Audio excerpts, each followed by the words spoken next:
وہ بندہ جو سب سے آخر میں پل صراط کو عبور کرے گا، اس کو ایک مدت مدیدہ لگے گی پل صراط پر گزرتے ہوئے۔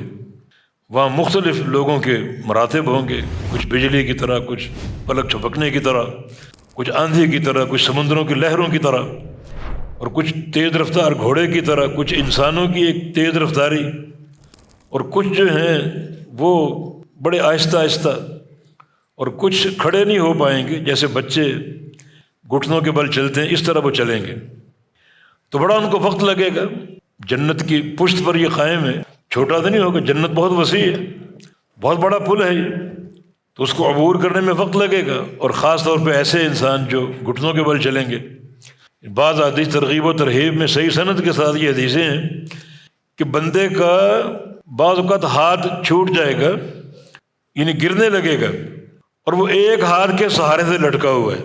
یہ خوفناک منظر دنیا دیکھ رہی کہ وہ پھسل گیا، اور گرتے گرتے وہ سنبھلا اور ایک ہاتھ سے وہ پل صراط کو پکڑ لے گا، اور کتنا عرصہ پکڑے رکھے گا، ایک وقت لگے گا اس کو، اور بعض لوگوں کا ہاتھ بھی جو ہے وہ نہیں پکڑ سکے گا، اور گرتے گرتے وہ اپنے ایک پاؤں سے پل صراط کا سہارا لے لیں گے۔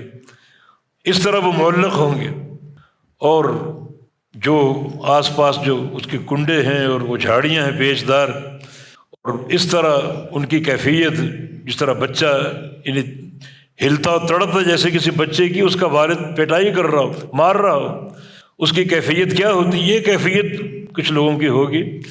تو یہ وہ شخص جو سب سے آخر میں پل صراط کو عبور کرنے میں کامیاب ہوگا۔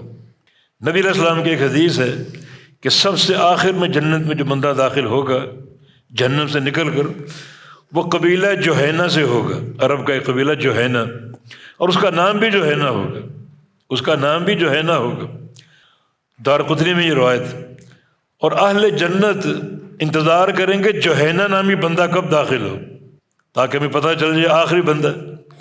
اور جب جوہینہ نامی انسان جنت میں داخل ہوگا، اس سے پوچھیں گے حل بقی من الخلائق احد، پیچھے کو باقی رہ گیا؟ تو وہ کہے گا نہیں، میں سب سے آخری تھا۔